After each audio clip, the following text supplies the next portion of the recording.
used on all surface, on the clothes, because they are strong oxidizers. So there are some limitations for persons. Other compounds could be used for surface, but the general problem is to cope with the personal tolerance of these compounds, because we must remember that we have to use them not only on surface, but also to personal use. For instance, to decontaminate clothes, decontaminate skin or other human equipment.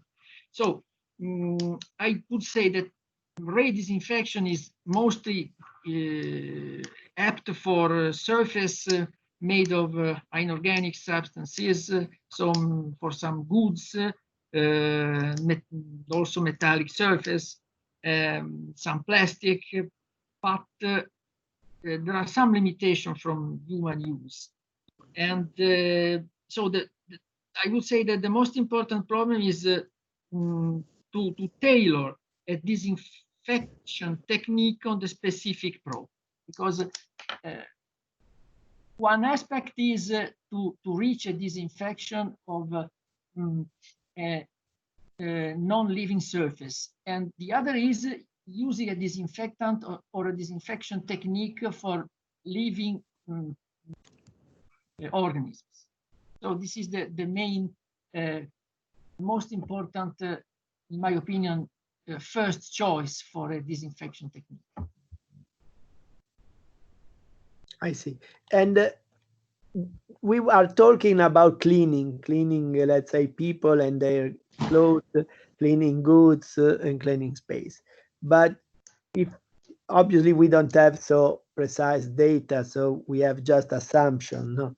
But do you feel these are, based on some previous discussion that we have directly, if I understood properly, you feel these are minor issue respect the fact that the person is itself, let me say, person that is infected and maybe is asymptomatic or that he has not yet developed the symptoms that goes around, is by itself, just by breathing, just by coughing, the major vector of the infection, if I'm correct, Yes. Andrea?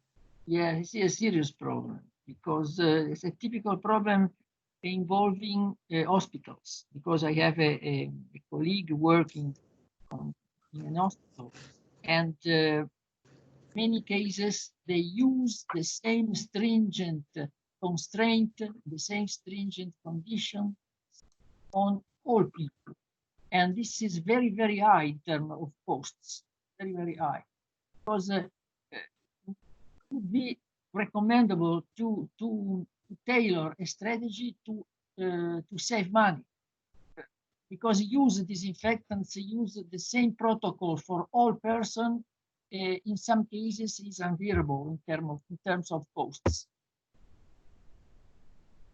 I see. So do you feel there is, I mean, despite the mask, do you feel any strategic, no, not say strategic, but any support that could be provided by manipulating air ventilation, air conditioning? Yeah, or, mostly about the cleaning and disinfection of, for instance, the surface of the air conditioning devices, because it has been proved that the ultraviolet is good in disinfection of a thin surface of powder accumulate. We must remember, however, that the shorter is the wavelength of ultraviolet, and the lesser is the penetrating action.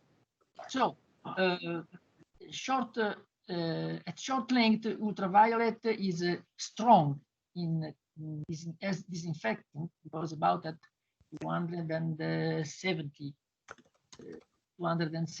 nanometers we have the strongest disinfection activity, but unfortunately they are not very penetrating, So only for some layers the surface can be disinfected. But according to some recent research, ultraviolet is good for the disinfection of air equipment, of the powder accumulated in air equipment, equipment for conditioning. I think that the disinfection of the current stream of air is more difficult owing to the permanence time. The permanence time for disinfection is another problem because the disinfection is not immediate. The disinfection of air needs several minutes, and this is a strong handicap because this creates very large volume of plants, because as a first approximation, the volume of a plant is the product of the residence time times the rate of flow. And if we multiply the rate of flow by the residence time, we obtain very large volumes to be used in the plant, and this is an end. So many researchers agree in thinking that the most important use of ultraviolet is for the disinfection of surface and not of the current stream of air. Okay, thank you very much. So maybe we can move to Giuliano. Giuliano, are you dealing with some of these aspects currently in your work, or do you have any proposal project ongoing? Yes, actually, yes, I'm working in RINA, and I work in two different parts of RINA. I take care for the certification part, that is one of the most important parts of our business, and the second part is the consultant part. Actually, I guess that in Italy, we have with the phase 2 of coronavirus. This big problem is that the Prime Minister decided to incorporate the coronavirus like accidents work. This what does it mean? That if you are a owner of a company and there is one case of coronavirus in your company, and the person that get the coronavirus, he can prove that he got the coronavirus inside the company, the owner of that company can have a lot of legal problem. So I really think that for the phase 2, I'm talking just for Italy because I really know the rules in Italy, the company need a lot of support because it's not enough the social distance or the normal cleaning rules. I guess that the company needs support with expert and the technology. So let me say that I'm started to approach with a different service with my clients in order to collaborate with these clients to help these clients with a second phase of coronavirus. Okay, thank you. Improve technology. Yeah, okay. No, go. No, I mean, and the second approach is how to improve the technology within a normal employee in order to understand the social distance and the position of the employee inside the company when they normal work. All right.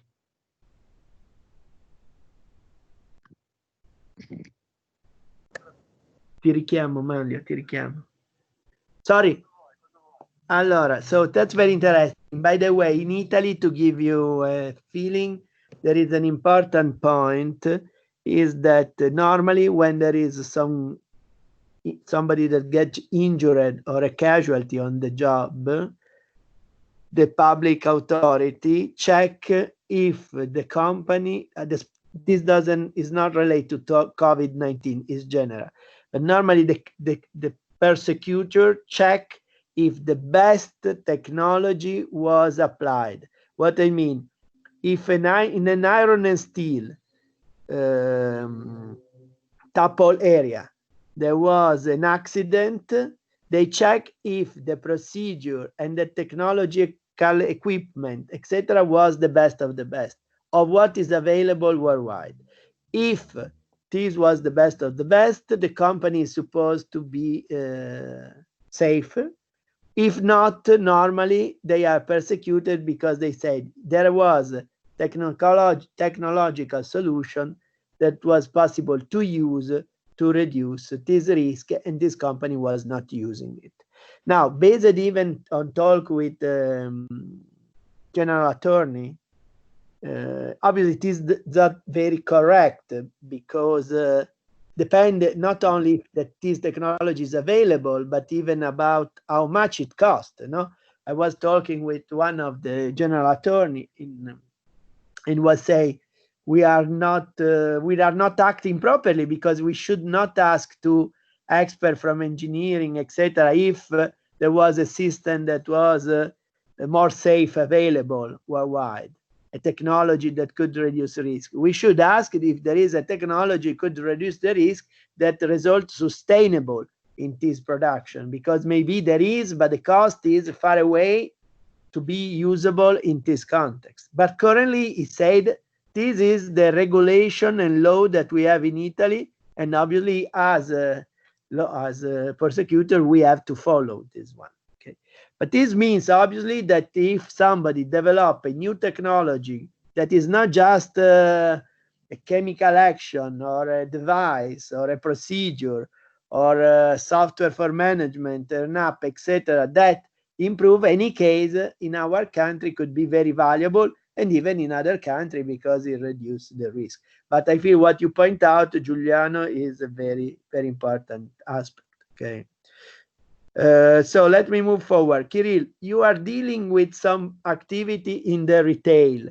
Can I ask you if you see any opportunity or need in this framework, or do you feel that there is no payback because the cost for any installation or any additional procedure cannot reduce significantly the risk for retailer, supermarket, shopping center?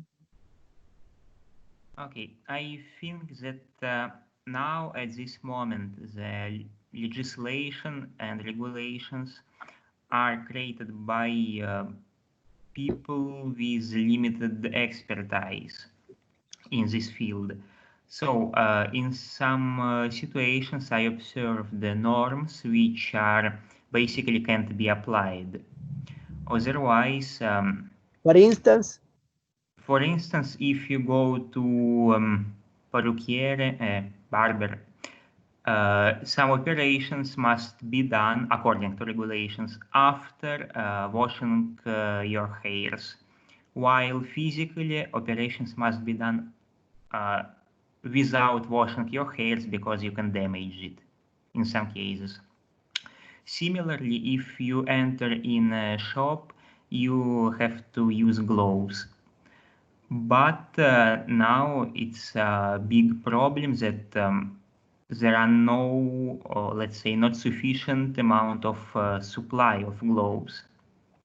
So soon enough, we will have a problem. Let's say, yes, problem, because physically there will be no gloves, just as example. So we need new norms and regulations which not only define the best practice in terms of contamination, but which also take into account the current situation in order to not create too much costs for company, or to basically destroy the possibility to serve clients. And now still there are some issues with regulations which basically cannot be applied. Thank you, Kirill. Giuliano, do you want to say something? Giuliano, I see your hands up, but I don't know if you want to say something. No, sorry. No, sorry. I just, no, it's okay. Thank you, Agostino. Thank you. Adriano, do you are willing to say something? We close the loop, let me know. Yeah, one thing that is a very recent development here in Canada is that the chief medical officer of Canada as well as of the province of Ontario. They both are now saying that the use of masks does not really prevent you from contracting the coronavirus, but in fact it is still recommended for everyone to wear masks, because it is a way by which the other people are protected.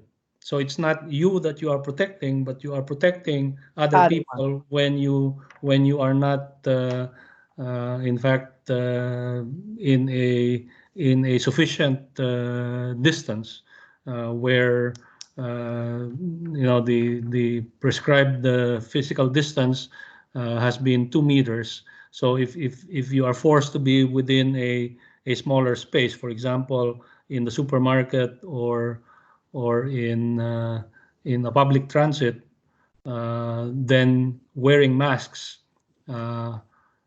is not protecting yourself, but it is protecting other people in case you have the coronavirus.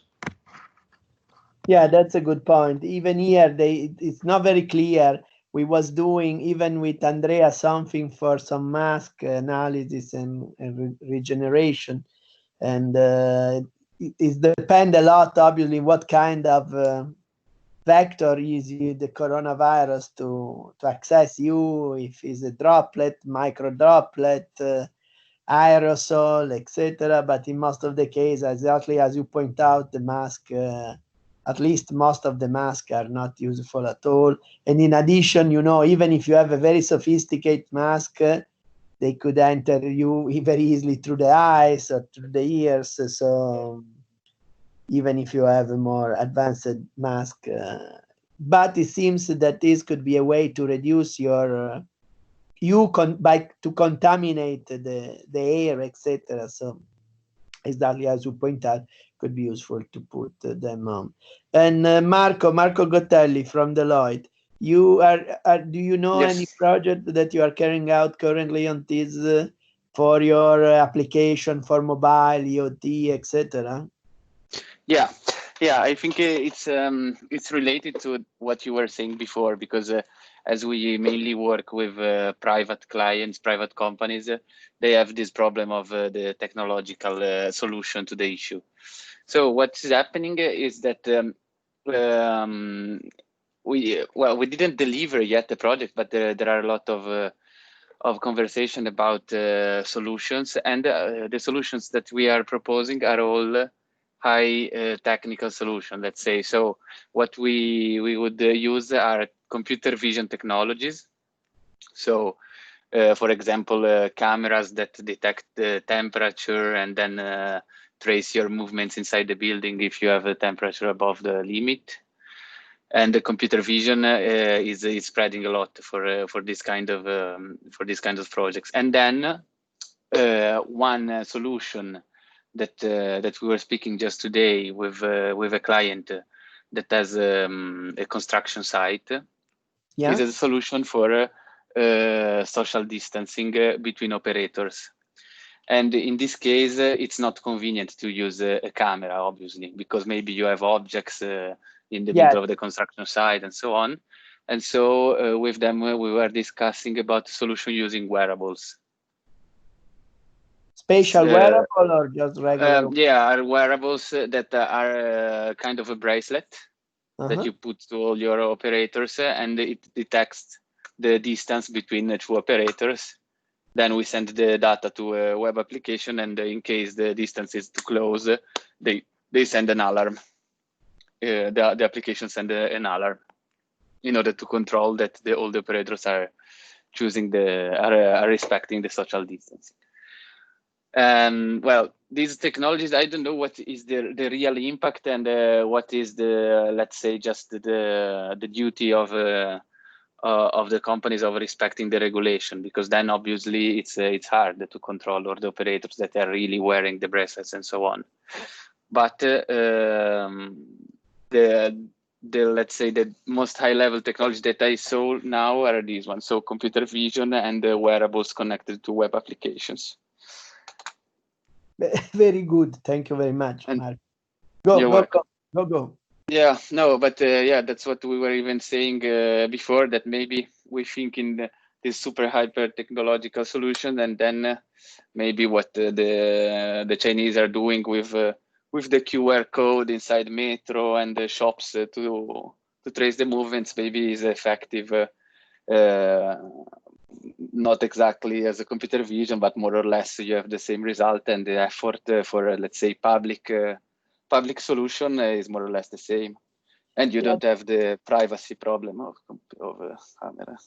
That was a discussion that we had, because I don't know if you are aware, but in China since January they adopt just simple QR code. We had some guest here that was describing, and it's a simple, in each let's say activity get its own QR code. And when you are entering in this framework, in this building, in this store, you shoot by your smartphone the QR, and the app just transmit the QR code, the time, and your ID. In this way, we know when you enter, and the same when you shoot again. Yeah. Yes, exactly. This is very easy. Don't require GPS at very good resolution, because obviously inside building, etc., could be a problem. Not all the smartphone have effective GPS. It's consumed more, so the smartphone could run out faster. And the app is very easy, so it probably can be installed almost everywhere, and could be very, very simple to track centrally.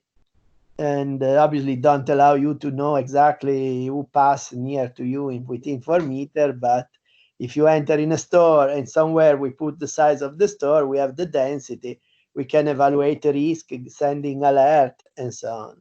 So it's a very simple solution.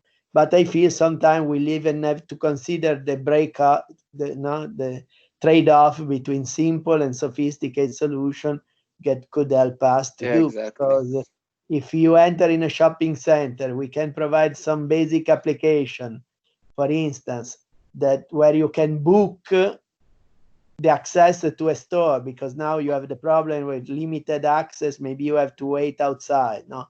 But if you can create a booking that then give you the sorting list of what is going the other place, this could speed up your shopping. So it's a service for the user that is encouraged to use, and could allow us to control if it's respected. Yeah, this kind of things could give an advantage to the shopping center that adopt, but should be something easy, intuitive, and direct, obviously. Yes, exactly.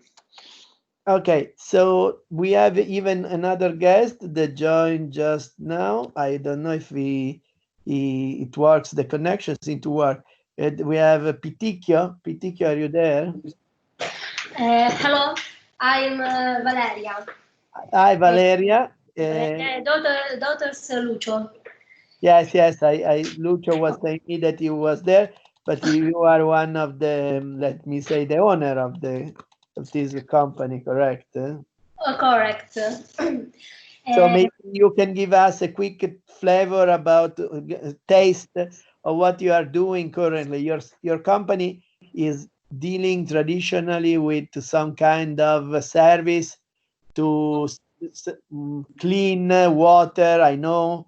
Okay. Yes. With, let me say, gases that are in use for healthcare, for industry, and even if now I feel something for clean up office, etc. Maybe you can provide a few words about that, and what you feel that is still missed, or that you could be interested to further develop, to couple with your own solution, and so on, or what do you feel is expected by your customers?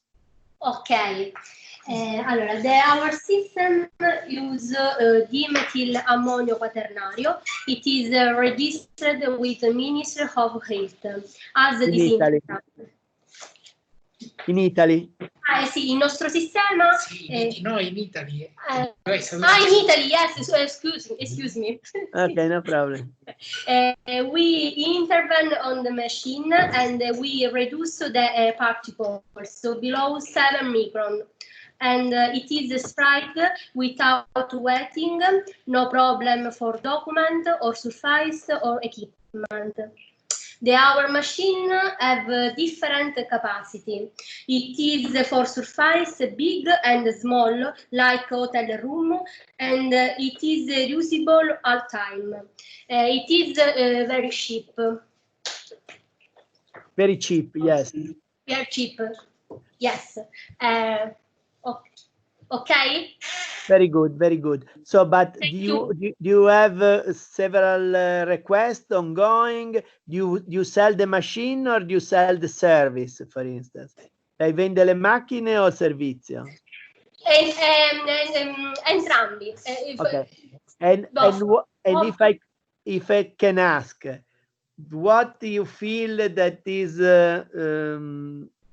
missed, or what you feel your customer will desire in addition to this service? Cioè, ci sono delle cose che le chiedono in più i clienti che vorrebbe o potrebbe o è interessato a sviluppare? No. Okay, that's very good.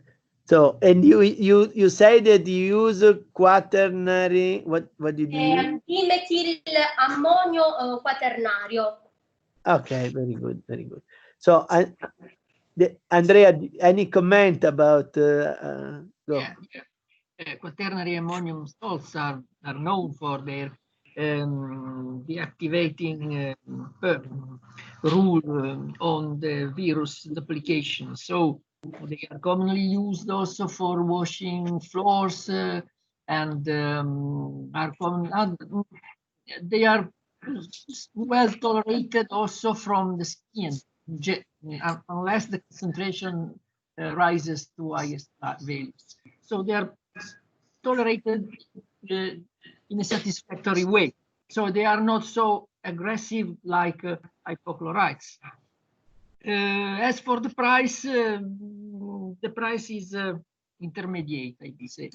In some cases they are cheap, in some cases they are not. So the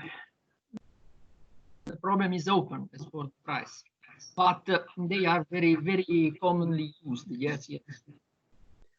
But Andrea, there was at the beginning of this COVID-19 crisis some complaint about using this kind of product, or not complaint, some consideration this kind of product was supposed to not be very, very effective against corona SARS-2 virus, no? But then they say that maybe it's a little bit better than estimated at the beginning, but you will correct me, because they say in any case, if you don't destroy it, any case, create problem on the lipid surface, etc. Yeah. Yeah. There was this problem was open in the first time of the pandemic period, but if I don't make a mistake, they arrived to the conclusion that the disinfection of quaternary ammonium is related to the kind of what kind of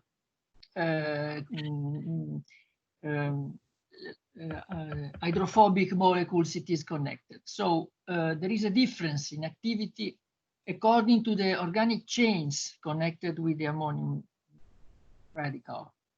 And according to this, they have found a discrepancy, and they have finally understood what kind of derivatives of quaternary ammonium are mostly efficient. So it depends on the hydrophobic part of these molecules. They have understood this new aspect. Okay, but you said it could be cheap or medium, etc. What could be product that could be even cheaper in use for this case that are not very dangerous? Unfortunately, the cheapest is more aggressive, so they are the hypochlorites. Hypochlorite are cheaper than quaternate ammonium. Generally, yes, but unfortunately they are aggressive because they are strong oxidizer. On the opposite, quaternary ammonium is not an oxidizer. So there is also ethanol. Ethanol is a strange problem because ethanol is subject to market oddities, I would say, because ethanol is one of the largest products of the basic chemical industry. But as you can say, in all stores, ethanol is cannot be found easily, and this is a very strange fact. Yes, there are many explanations. Some people say that it depends on the fact that the naturant is produced in small quantities in this period, but I don't think that is a good explanation. I have the suspect that this fact is due to a particular tendency of some speculators, I would say, ethanol is cheap as product, but it is subject to this market strange rules. Okay, but it could be dangerous for fire. Yeah, of course. Yeah. More than the quaternary. Yeah. Quaternary ammonium salts are dissolved in water, and they are not flammable. So we can clean up everything and even fire, taking 2 pigeons with a single. No, yeah, joking. there is not fire hazard for quaternary ammonium salts. There is not a serious fire hazard. Another problem is inhalation. The quaternary ammonium salts cannot be inhaled with any problem. Cannot be simply inhaled because they are aggressive to the upper respiratory tract and to the open. I don't know mucosa in English. I feel mucose, but mucosa, I would say. So the open mucosa. Adriano will ask to Adriano. About what, Agostino? Mucosa in English, do you know? Mucus. Mucous membrane. Yeah, but in any case, it is considerably less aggressive than hypochlorites. Sure.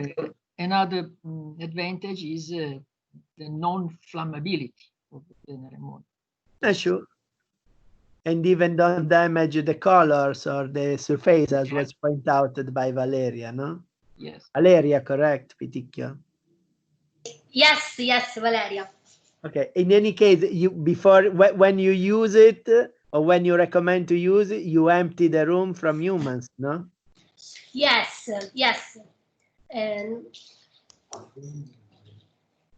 Very good.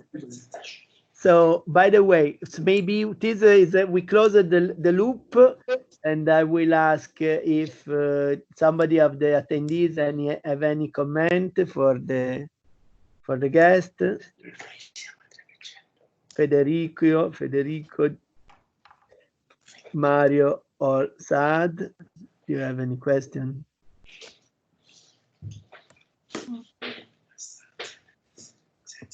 Not at this time, Professor. Very good. Me too, Professor. Good. Me neither, Professor. Very good. Yes, I would add a little comment. Yeah, go. Another possibility, but it is currently object of research, is the possibility of realizing an apparatus whose goal is measuring the conductivity of the air where small droplets are airborne, because these small droplets contain soluble salt.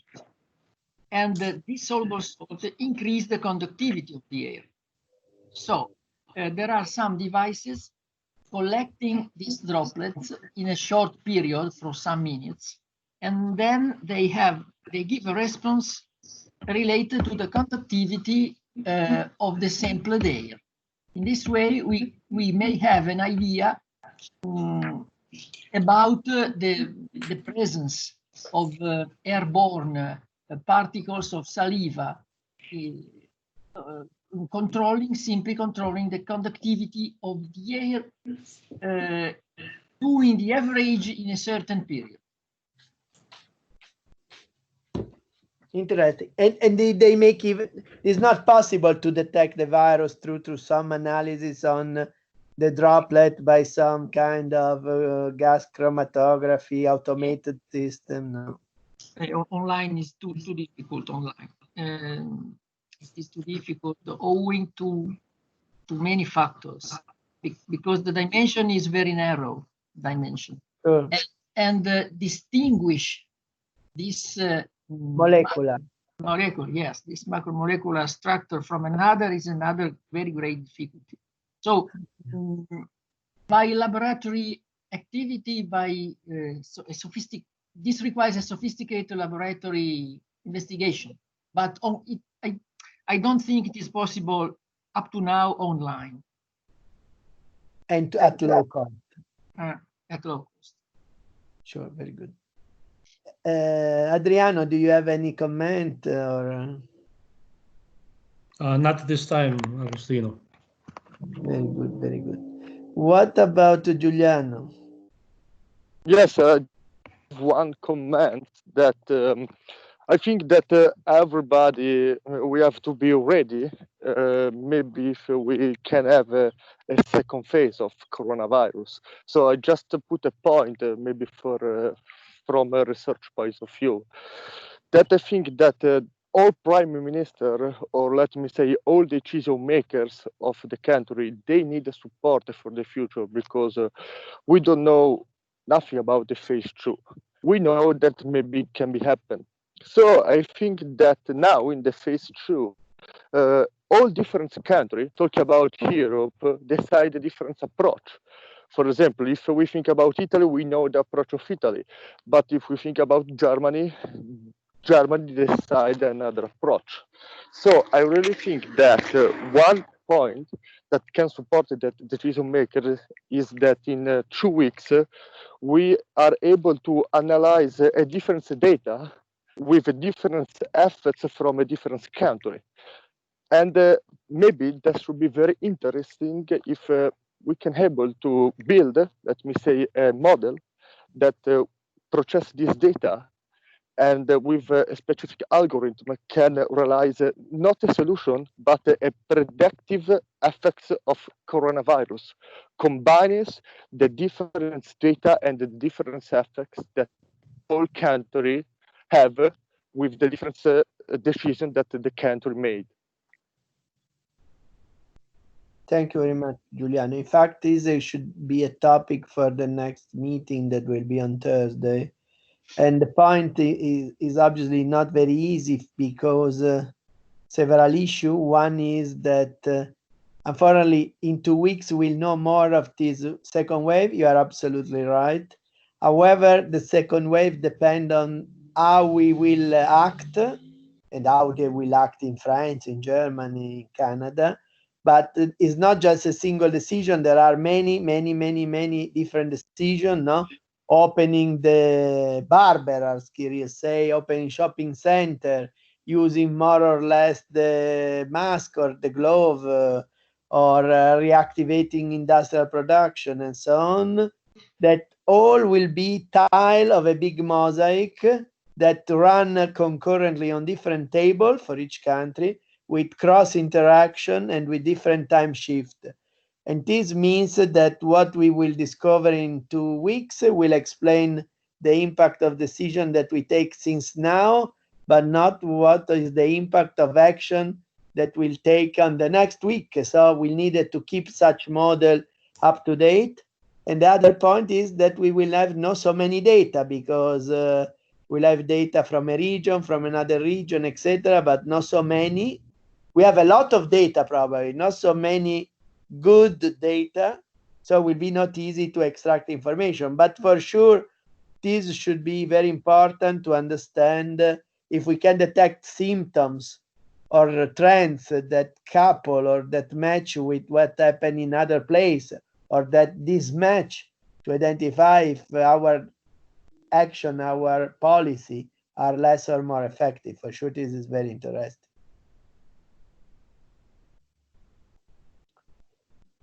Kirill, Okay. yes, very good. You want to follow up, Giuliano? No, just say okay. Thank you very much. Thank you, Giuliano. Seems a nice idea. Kirill, about stores like a supermarket, etc. Do you feel camera is a good solution? Do you feel some device to keep distance could be effective? Do you will wait to have some mandatory or some direction, or do you feel that it makes more sense to introduce some of them? I think the main problem could be a cost. If you take a look, most of the shops are not the big trade centers, at least in Italy, but sometimes it's small fruit shops or meat shops and so on. For such commercial activities, it's physically impossible to afford an expensive equipment, and even not expensive equipment. And in many cases, even the cost of several hundreds of euros would be not sustainable. Apart from this, yes, technical solutions are quite, I think, could be quite effective. But let me make an example. I just drop on the table, no, Kirill. Let's assume we take a small town in Italy that is, let's say, around 10,000, 20,000 inhabitants, okay, that have a lot of small stores, etc., now are strongly affected by coronavirus. Maybe sometime in positive way, no, because the small store was more used during this period of crisis because it was not possible to travel to the big stores. But it could make sense to provide some application that those inside the street of this village, some kind of booking for the different store to guarantee that in some way you reduce the waiting line, and in some way you track even people going around, etc. You track the place where there is contagious, where has been done the cleaning, in order to improve the overall system that could be shared, maybe because it's just an app that could cost maybe several thousand euro, but if you share maybe within 10, 20 stores, they could go down maybe to just few hundreds and be available, or even less if you share among different towns.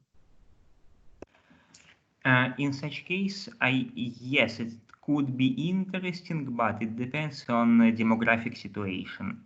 Because if you have a lot of elder people or simply people without any specific technical preparation, you can have situation in which even simple application cannot be installed because people doesn't have a smartphone or can't use it. That's a very good point, Kirill, because we had in the past a meeting with our colleagues from Singapore. That is supposed to be a leading technology country, pretty small. I mean, it's just a city-state with little bit less than 6 million inhabitants. And even there, after 1 week, there was less than 20% of people using the app. That was even a simple app, but obviously we have to consider a lot of people don't have smartphone, maybe not a lot, but someone don't have smartphone, they don't have smartphone updated or with this feature to operate this app, maybe they don't have the skill, maybe they are elder, and so on. So it's not easy to get a good coverage of the population, and we have to consider that the app are very good because they could be pretty low cost and easy to diffuse, but they have the disadvantage that are not for everybody and often not for the most, let me say, treated subject. Yes, exactly. So we have always to keep in, but even I feel for regular people, middle age, could be no easy sometime. If the system turn to be too much sophisticated, too much differentiate, it will be not effective probably. that is the reason I feel Marco was pointing out the simple QR solution of Chinese. That was, let me say, term of technology is the lowest of the high technology that probably we can have. Okay, very good. Valeria or Adriano, do you like to say something more? Even Andrea. Our system is diluted for 3%. 3%, sì. Just like this. Andrea, do you want to say anything? Coming back to the thermal check, another possibility could be introducing a technique to monitor the temperature of each worker online continuously with a cheap sensor to be used, for instance, like a watch on the wrist.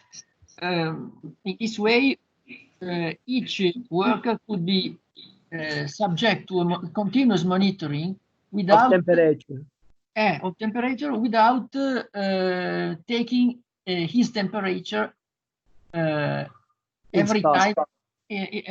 Okay. That's a good point. On the last meeting we had, there were a couple of medicians working in strong connection, even with the people that are in the using telecommunication IoT, that was pointing out the potential of wearable technology nowadays to do some kind of diagnosis that is not based on a specific exam, but on continuous in persistent measuring biomatrix in order to identify immediately symptoms and to anticipate that even if the symptoms goes out after a while, you reduce the time that you will be contagious. You put in some way in alert. It could be like very low invasive. Yes. That could be another good solution. Adriano. I just have a question, Agostino. Yeah, go. When did Italy declare a reopening of the majority of business establishments, or has it actually allowed a reopening? Allora, I feel that, but maybe somebody could correct me, Lucio or Andrea, Valeria, or anybody of you, Mario, Giuliano, Federico, etc. We have the closure around 9 March. Okay. Is it correct? And the reopening was 2 weeks ago, exactly, I feel. On the 11th, no? 11th May, there was the reopening, correct? Yes, I think some manufacturing activities even from the 4th of May. Yeah. Maybe from the 4th. We had a lot of manufacturing activity that never stopped. Let me point out. For instance, one of our partners, Danieli, that produces steel products in Butrio, they was still opening all the time and just reducing the time shift, but in order to reduce exposure, but they never stop. Even Fiat Chrysler, I feel. I don't know Fiat if they stop, but they are open since 3-4 weeks at least. And some activity was still going. So, but I feel the majority on the 11th, and from now to beginning of June, I feel first and second week of June, we are supposed to reopen. I don't say everything, but almost everything. Restaurant has reopened, bar has reopened, and what else? Hotels, I feel, are open. So restaurants have reopened as of May 11th? No, reopen maybe 1 week later. I feel reopened this week. Is correct, Federico? On the 18th, yeah. On the 18th, yes. Someone are still to open on the 1st of June, but I feel this is the decision of the restaurant. But since last week, several restaurants was already open, and even bar, no? Correct. but to sit inside, it's still possible to sit inside. No, no. Yes.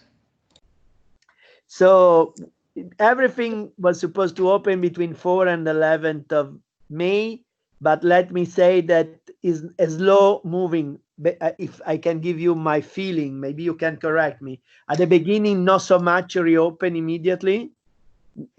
For instance, from 11th, there was a little bit unlocked, but still a lot of things was locked. Last week is something more unlocked. So that is the reason why I was saying to Giuliano that probably it could take even more than 2 weeks, because the opening is progressive due to the regulation and even due to the capability of the stores, of the different activity to update for being compliant with regulation, to be safe. So probably we'll have some queue in the second wave. It will be not one big bang, maybe. In fact, already 2 weeks passed, and based on official data, there is now a big jump, no, Giuliano? Yes, yes, it is. And also one more thing that, for example, we can move, but just we can move inside our region. I think that on the 3rd of June, we can pass the border of our region. And that's a region, Adriano, you know, a region is some kind of, it's maybe a little bit quite less than a state in Canada, could be larger than a county in US. But in any case, depending, Liguria is around 2 million region, Lombardia 10 million people, but the density is much higher, obviously, than in Canada. So it normally is something that has a range of a couple of 100 kilometers. And obviously, for instance, unlocking movement between Lombardia and Liguria means that going to the nice season, a lot of people from Lombardia will move in Liguria. But they can move already, I feel, just coming and then leaving, no? I don't think so, Agostino. I don't know. I think that right now they can't move. For example, I can go to Lombardia. I can't go, or I can go just for a work region. If I have a meeting there, I can go there, but I have to have a region. A justification, I see. Probably you're right. Probably right. I don't know if anybody else knows better. Yes, I think so. And probably Lombardia from the 3rd of June doesn't reopen. Because some region that has in bad shape from contamination could be closed, correct, Federico? Yes, exactly. But I think that is only Lombardia. I see. And Adriano, in Canada, can you travel out of, in Ontario, you can go everywhere you like, or? Yes, more or less. So you can visit your daughter? No, well, yes, but we have actually made the decision not to go to her place, you know, for everybody's safety and health, because that makes sense. My daughter works in a hospital environment, right? It makes sense. It makes sense. And can you travel to Niagara Falls? Probably. I think it is possible if you drive your own car. I don't think that the police authorities are going to stop you. Okay. And the border with US? Oh, right now the border is still closed. Closed? Yes. And if you have to go in Quebec? I believe we are able to go to Quebec. Okay. So mostly say. And do you have any feedback? For instance, you have a huge touristic area that is, I say Niagara Falls, obviously even Toronto, etc. But do you feel that now in Niagara Falls there is some tourism back, or they're still all dead? I think that people are still afraid of the virus. really going to many different places. There was an incident this last weekend where there were thousands of people who went to a park in the city of Toronto, and it immediately drew condemnation from the medical authorities and the government, because they were gathering in large numbers, which the government and medical authorities have been discouraging. Yeah. It was happening something similar, I feel, even in Padova, no? And I think in Milano as well. Even in Milano. In Padova, there was some police action, if I understood correct. Federico? Or Mario, maybe you realize. Professor, in Padova, I don't know. But in Genoa, no. Mario? No. I don't know if they did something specific, but the police is at every corner. Like I'm not in Padova, but in the same region, so let's say same philosophy. I was out yesterday, and I think I saw different policemen, at least every 10 minutes, that they were checking people not gathering. Friendly policemen. Yes. They were very chill. They were just making sure. But I mean, I live in a small, medium town, so it's easier to do that. Okay. So it seems probably when you locked down, Adriano, or mostly locked down, when it was your lockdown? The state of emergency was declared on March 17, and as of that date, many of the places where you go for example, all restaurants and bars were closed except for those who would cater to take out or pick up, take out or delivery of food. And then 1 week after, on March 24th, all non-essential businesses were ordered to close, which included retail stores. But lockdown, I don't think there has been any really strict rule in terms of being confined to a particular physical space. So, for example, in my case, I was still able to drive to the grocery or the supermarket without any problems.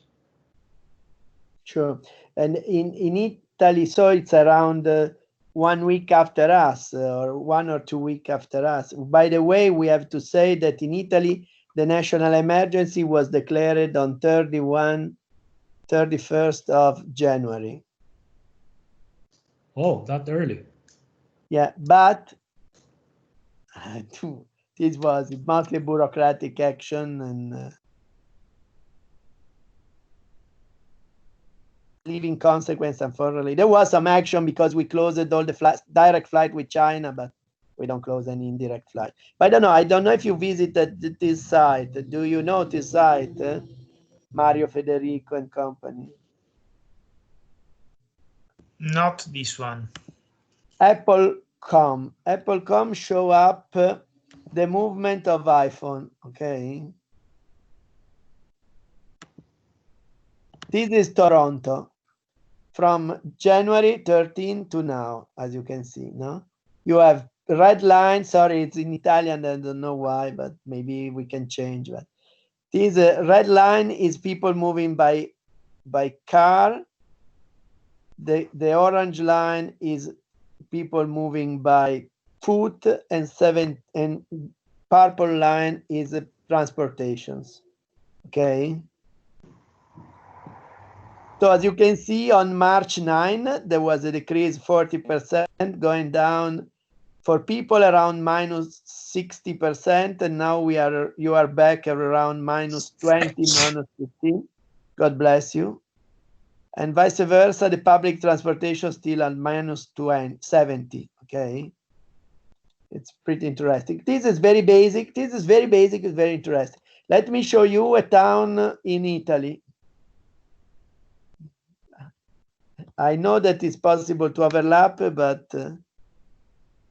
this is town in Italy. As you can see, we was going Milan, for instance. We was going down in March to minus 30%. Then when there was the blockage, minus 60, going to minus 85, minus 20. Now we are back to minus 40, 30 for public. The public is not transmitted because I don't know. Okay, let me see Padua. Want to see Padua? As you can see, it's pretty. It was better, no? And Genova.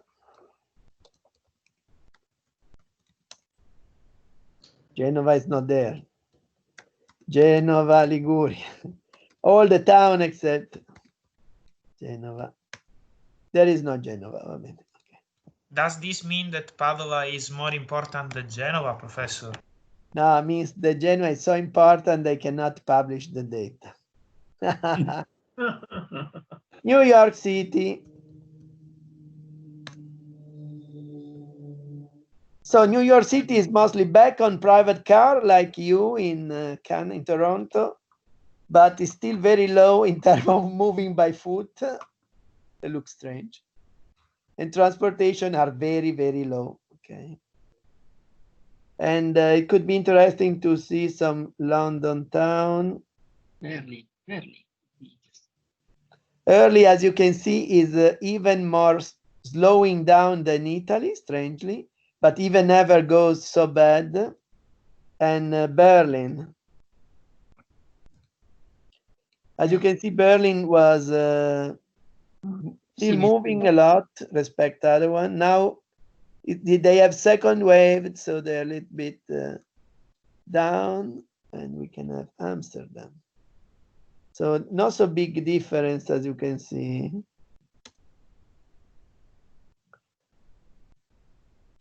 That's interesting because it's a data that is not related to COVID by itself, but is a data that give you a flavor of what is ongoing around.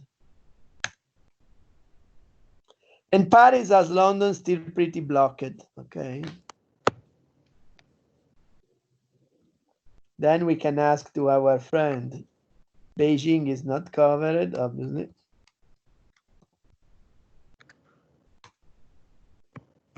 And Singapore is still very blocked. Okay. But it was mostly stopping completely in the crisis up to April when it exploded back, and now it's still very down. Even the underground in Singapore is very blocked. And we can go around all the Australia. Canada. Stockholm, maybe it is different. Stockholm, no, I don't know, but Sweden is good. How do you write down Stockholm? Stockholm. In California, you mean? In Stockholm, there is even more traffic than was before, obviously, because they are back operational and transportation are down 27%, so car are plus 80%. Okay. Sweden. Hop. And car are plus 40% almost. Okay, that's interesting. Norway. Like before. Yeah, even higher because you see. Yes. Just a little bit higher, yes. There was the peak was around 20, 30. Now peak is around 40, 50. This is Norway. Moscow will be paralyzed. Moscow. But you are curious. Now it is becoming like a Denmark. And let's see Italy, or whole Italy. It's down Italy. And what about Canada? Well, Canada. It's very fast, eh? In Canada and overall, that now the people maybe on the west of Canada is less impacted in Toronto. Adriana, I don't know. You want to see Moscow? It's locked. It's mostly locked. Yeah. And Prague, Czech. They say Hungary is very, very good situation. No, who Hungary or Poland? Maybe Poland. We have to work with Poland. Poland is unlocking slowly by slowly. No? Sao Paulo. Beh, in Brasile anche.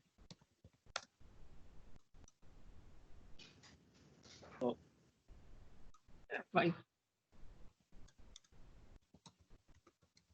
San Paolo, no, we don't have San Paolo. But we have maybe Santiago. Santiago now have a very bad crisis. You see, there are even civil disorders over there.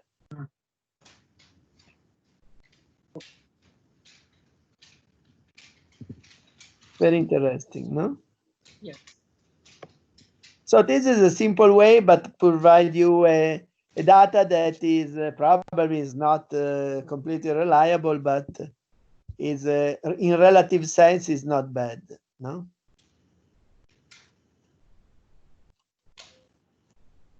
And what about Montreal? Respect. Montreal non esiste. Montreal. Quebec, Canada. Maybe a little bit better than Toronto, possible.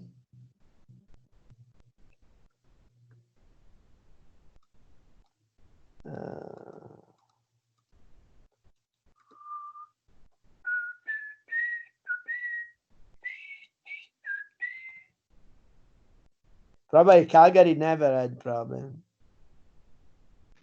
A little bit less, but public transportation, it seems the country that go out still have a reduced use of public transportation and an increased use of cars in some cases, but in mature country, maybe like, depending on the country, obviously. I don't know why in Calgary they walk more than in Stockholm. That doesn't make so much sense, but it's okay. Let's try Anchorage in Alaska. Maybe there was. I was looking for you, but I see that you was looking. What is the big town? Very nice town, far away on the west. Vancouver, no? Vancouver, I feel, was never affected. I was affected, but it's going out. No, Anchorage was not. I would say it's not affected. Anchorage. Me lo scrivi? With H, Anchorage with H. Vabbè, we'll write Alaska, Anchorage. Anchorage people is go plus 60%. They never had this triple the traffic, the usual traffic. Oh, because there was no traffic before, there is no traffic now.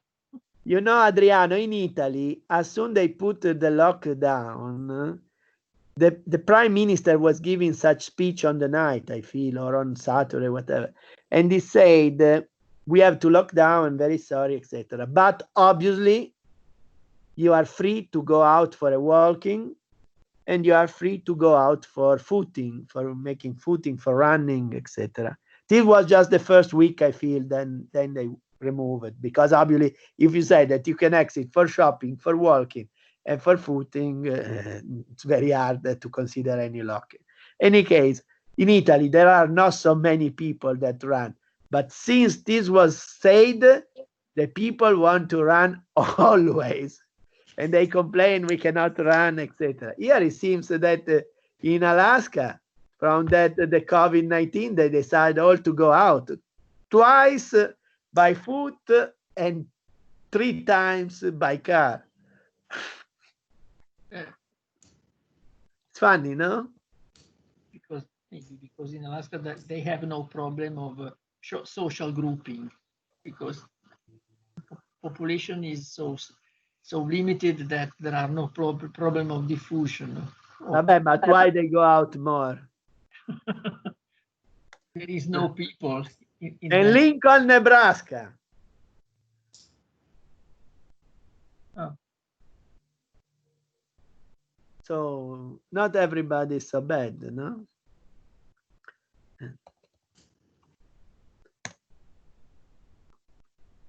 So many one, and let's say San Francisco. San Francisco has a lot of connection with the East.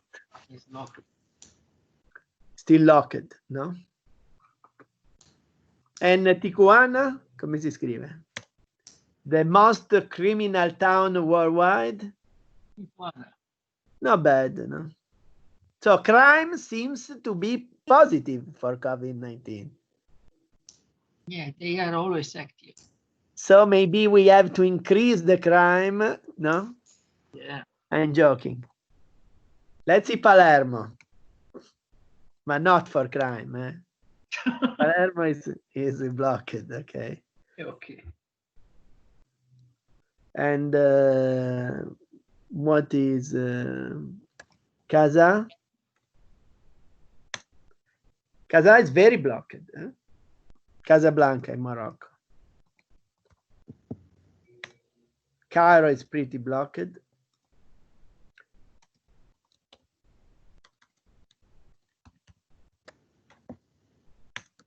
Johannesburg is blocked. Gaborone, we had to, no, Botswana. Botswana. Seems even Botswana, like Genoa, doesn't. And Zurich. Zurich is mostly out. So now we have a picture of what is ongoing mostly everywhere. Let's say we missed two major points. Seoul, Korea. They're still a little bit blocked, but it's going better. Japan.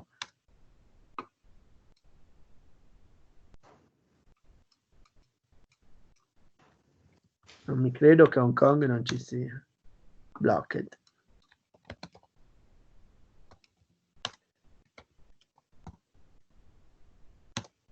And Macau? Macau is very blocked, okay? But this data obviously are maybe more reliable or less reliable than ours. So I feel this give a picture. We have even this kind of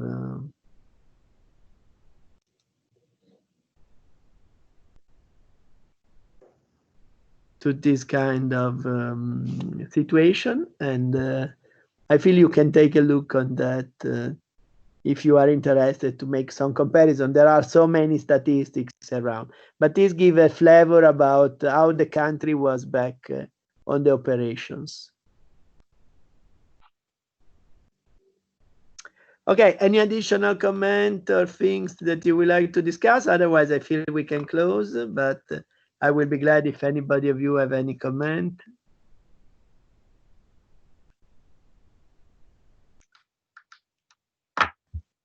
So Adriano, do you was expecting the data that you have seen on Apple? More or less. Although, of course, the It was a Apple little bit less data affected. would be limited to people who have the iPhone, right? That's a very good point, and in fact, let me say that this is probably touching just a slice of the population that is a little bit fancy, a little bit looking for nice solution, etc., and even probably of social level in terms of income, not very low, no? Yeah.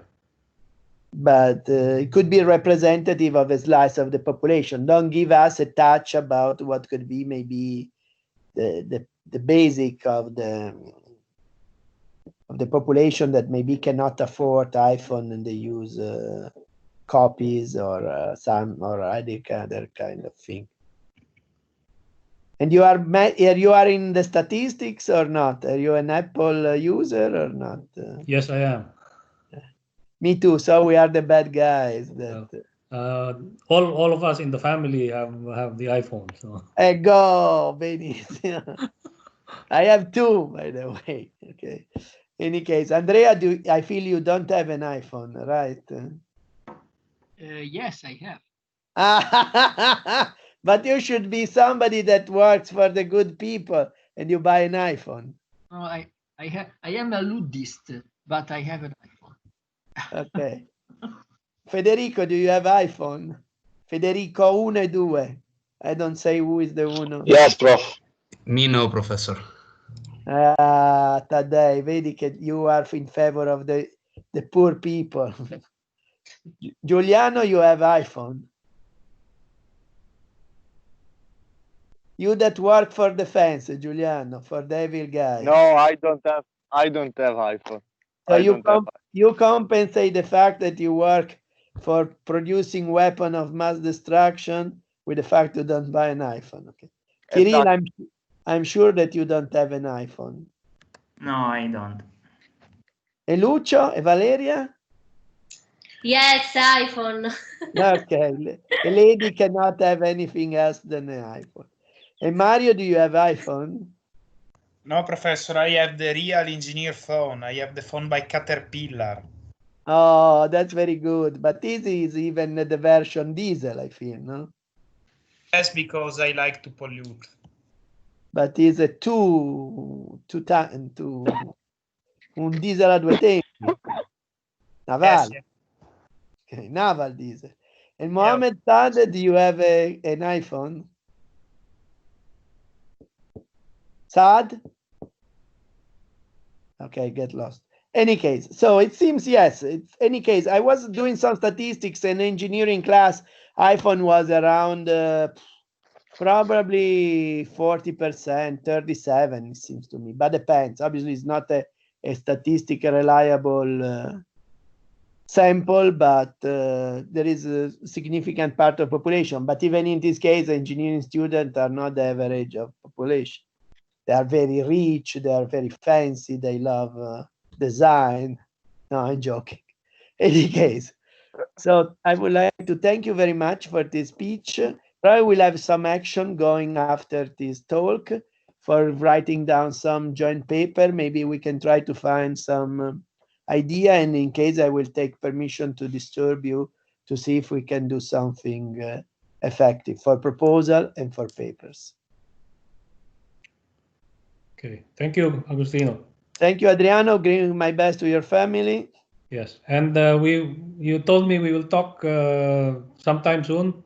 Yes, if you are available, maybe when we close here, we can just jump out. There is a room where I can invite you outside here. In this same group, there is a room that I can send an invitation, I feel.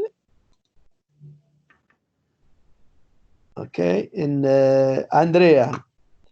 Yes. Thank you very much. Thank you to you, of course. Okay, Giuliano, you will able to stay for this discussion? Yes, of course. And Marco, do you know if he can come back? Yes, he can come back. I'm going to call him. Very good. Okay. Ah, that's very nice. I don't know why. With what email do you enter, Adriano?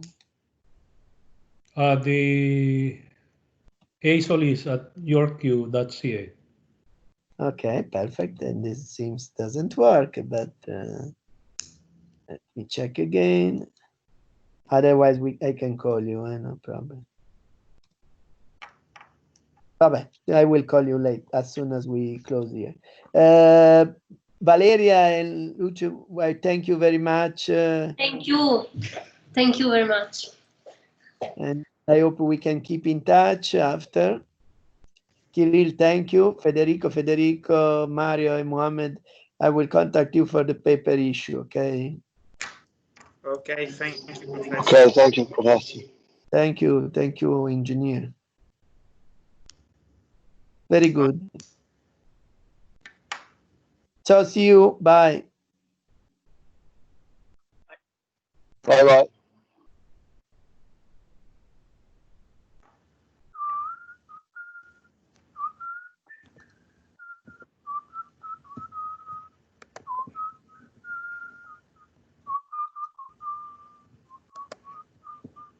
Allora, so Agostino, do you want to move to another room, or we can stay maybe here? we can stay even here. Let me just check if I can stop this one.